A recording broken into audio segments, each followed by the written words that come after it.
नाज़रीन, खिप्रो वाह जे कप ते शानदार मच कचहरी कोठाई वई। उन हवाले सां रिपोर्ट कयो आहे असद शाह।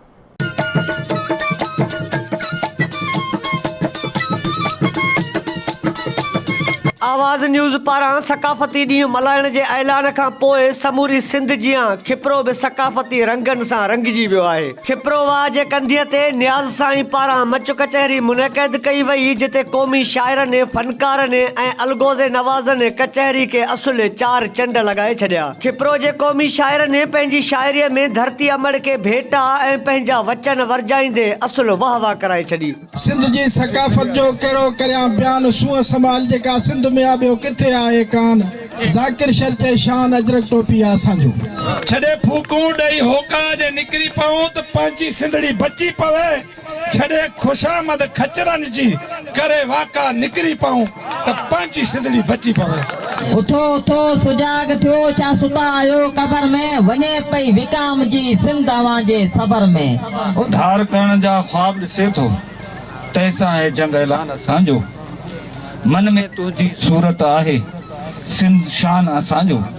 चल सिंध सदा आबाद हुजे, ही अजरक टोपी शाद हुजे। बार बुढ़ा सब खुश था ॾिसजन, नारा आहिनि सिंध जिंदाबाद हुजे। चल सिंध सदा आबाद हुजे, ही अजरक टोपी शाद हुजे। ये शायर सिंध सुवारी ते लिख, भिटाई जी भूं भलारी ते लिख। जंहिं आहे एॾो अदब खे वधायो, तंहिं भिटाई अयाज़ बुखारी ते लिख। ये शायर सिंध सुवारी ते लिख।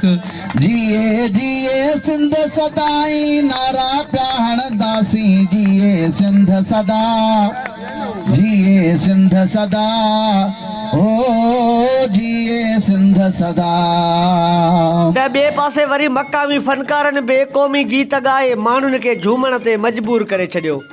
सिंधड़ी जियो भलारी तुमे मुर्शिद रहे भिटाई, ओ जियो सदाई, जियो सदाई। सिंधड़ी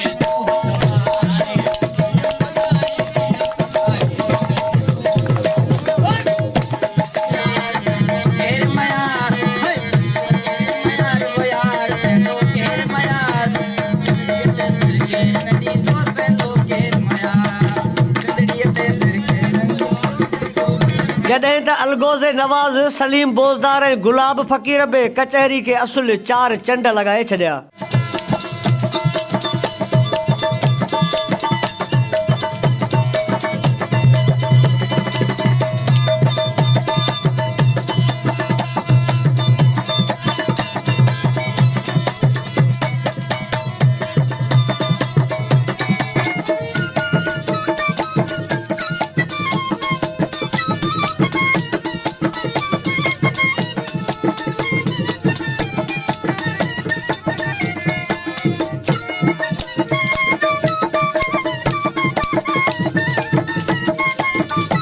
मच कचहरी तकरीब में सिंध जे नाले वारे चपड़ी साज़ चांदी फ़क़ीर बि वाह वाह कराए छॾी।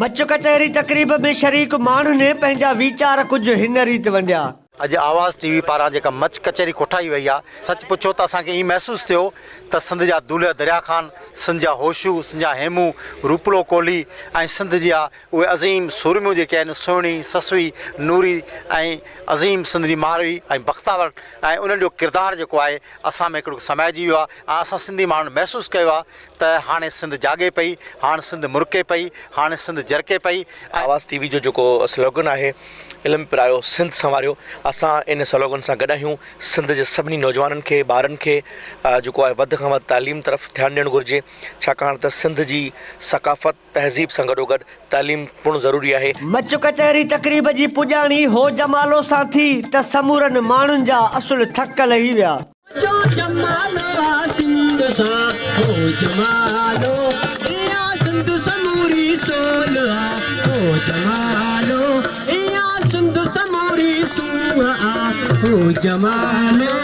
प्रोग्राम जे आख़िर में इहो वचन वरजायो वियो त सुभाणे 5 डिसंबर सकाफ़ती ॾियारो आवाज़ न्यूज़ सथ सां भरपूर नमूने मल्हायो वेंदो। कैमरामैन टीम ऐं साथी रिपोर्टर अमजद शाह सां गॾु असद शाह, आवाज़ न्यूज़, खिप्रो।